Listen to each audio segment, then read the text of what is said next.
آپ نے کہا کہ ہم ہائی کورٹ سے رجوع کریں گے، کیا پلی لے کے آئے ہیں؟ دیکھیے ٹرائل نہیں چل رہا، مذاق چل رہا ہے۔ 5:30 بجے ایک سیکرٹ کورٹ سیٹ اپ کی جاتی ہے کورٹ ٹائمنگز کے بعد۔ 18 گواہ، شاکنگلی 18 witnesses were swiftly, hurriedly cross-examined, but not by Imran Khan's appointed legal team, not by Shah Mahmood Qureshi Saab's appointed legal team, by state-appointed defense lawyers who were immature, inexperienced, very young. So ایک ایسی روایت قائم ہوئی ہے جس کی کوئی نظیر نہیں ملتی، اور رات 10-11 بجے تک ہمیں پروسیڈنگز سے تو رات 6:30 بجے ہی کل بار پھینک دیا گیا، جیسا کبھی نہیں ہوتا۔ اور ہمیں بار پھینکنے کے بعد ان وکلاء نے اپنا ٹرائل کیا۔ کیسے کیا؟ سیاہ کیا، سفید کیا، وی ڈونٹ نو۔ 2 منٹ کے سوال پوچھے، فارمیلٹی پوری کی۔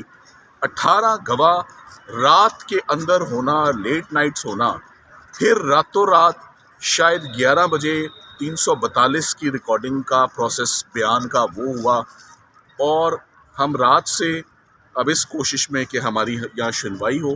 سو the entire legal team and ابو all the concerned family is present in Islamabad high court, hoping کہ ہمارا کیس ارجنٹلی ٹیک اپ ہو اور ہم چیف جسٹس صاحب کے پاس یا ان کے اپوائنٹڈ جج صاحب کے پاس ہم اپنے گریونسز رکھیں، اور ٹرائل کورٹ کو مزید کارروائی سے فوری روکا جائے ان دی انٹرسٹ آف جسٹس۔ سر، جج صاحب کے کنڈکٹ کے حوالے سے بتائیے گا کہ بار بار آپ اسلام آباد ہائی کورٹ میں یہ چیز پوائنٹ آؤٹ کر چکے ہیں، لیکن پھر بھی چاہے جج بشیر صاحب ہوں یا دونوں، جج صاحب کا کانڈکٹ سب کے سامنے ہے۔ جج صاحب کو احتیاط برتنی چاہیے تھی جب 2 دفعہ اسلام آباد ہائی کورٹ نے ان کا کیا ہوا ٹرائل کالعدم قرار دیا، 2 دفعہ تمام ریکارڈ کیا ہوا ایویڈنس اور پروسیڈنگز ویشیٹ ہوئی۔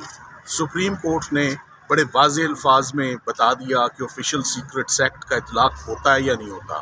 یہ سزائے موت اور عمر قید کا کیس نہیں ہے، یہ تو شاید چھوٹے جرم کا بھی کیس بنتا ہے یا نہیں بنتا یہ دیکھتے ہیں۔ مگر میرا خیال ہے کہ جو اسپیشل جج صاحب ہیں وہ نہ اسلام آباد ہائی کورٹ کی بات سننے میں کوئی یقین رکھتے ہیں، اور نہ ہی سپریم کورٹ کے کسی آرڈر کو وہ انڈرسٹینڈ کریں گے یا اس کو امپلیمنٹ کریں گے۔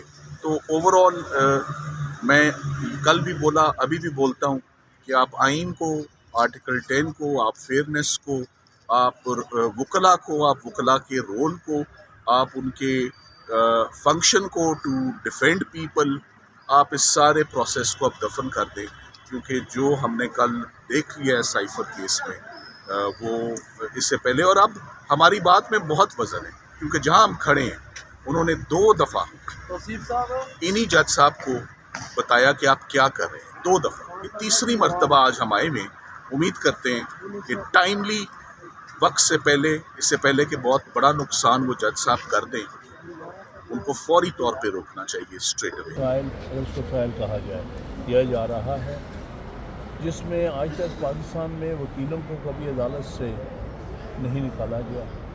پہلی دفعہ ڈیفینس لائرز کو عدالتوں سے نکالا گیا، جہاں انہوں نے اجرا کرنی تھی، اور اجرا اپنے من پسند وکیل سے کروائی گئی جو کہ اجرا نہیں کرا سکتے۔ اور اس کے علاوہ پہلی دفعہ وکیلوں پر بندوقیں تانی گئی ہے۔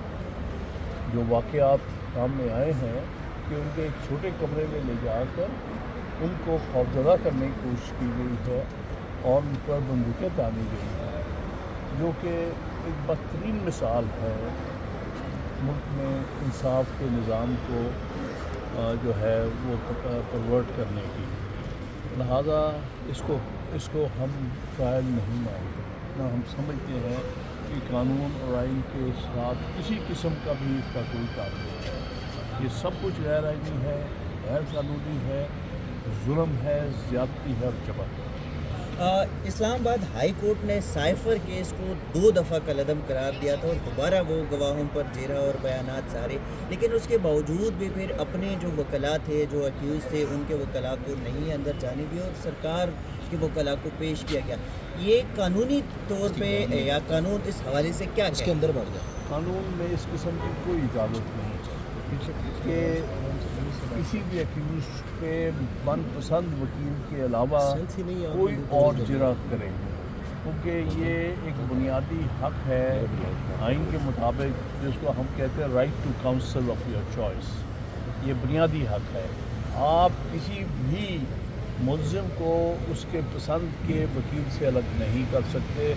اسی کو وکیل بننے کا رائٹ ہے جس کو ملزم اپنا وکیل بنائے اور جس کو ملزم سمجھے کہ وہ اس کو ٹرسٹ کر سکتا ہے بطور وکیل کے.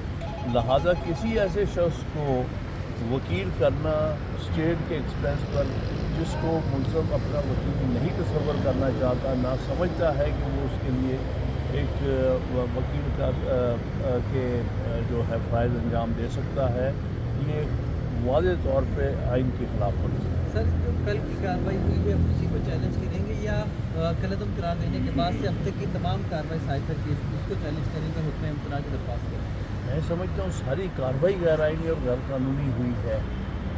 جب اس کو انہوں نے واپس کیا ہے، وہاں پر ریمانڈ کیا ہے، اس کے بعد کی کارروائی جو ہے وہ بالکل غیر آئینی اور غیر قانونی ہے. اور ابھی صرف کل کی نہیں بلکہ جو ہفتے والے دن بھی کارروائی ہوئی ہے، جس میں کہ ایک معقول وجہ تھی ایڈجرنمنٹ کی ٹرائل لائر کی، اس کو ریجیکٹ کر کے اپنی من پسند ایک ڈیفینس کاؤنسل جو ایکچولی پروسیکیوشن کا حصہ ہے، وہ پروسیکیوشن ٹیم میں سے ایک شخص کو سلیکٹ کر کے بطور ڈیفینس کاؤنسل کے لگایا گیا ہے. اور اس کا مقصد صرف اور صرف یہ گارنٹی کرنا ہے کہ کنوکشن ہو سکے دونوں ملزمان کی. سائفر کیس کے ساتھ اسی اڈیالہ میں 2 اور نئے پریفرنسز بھی چل رہے اور جیل ٹرائل چل رہا ہے. اس کے خلاف اسلام آباد ہائی کورٹ میں درخواست آئی تھی اور اس پہ 23 جنوری کو ججمنٹ بھی ریزرو ہوئی کہ آج 30 جنوری ہے، وہ فیصلہ نہیں سنایا گیا.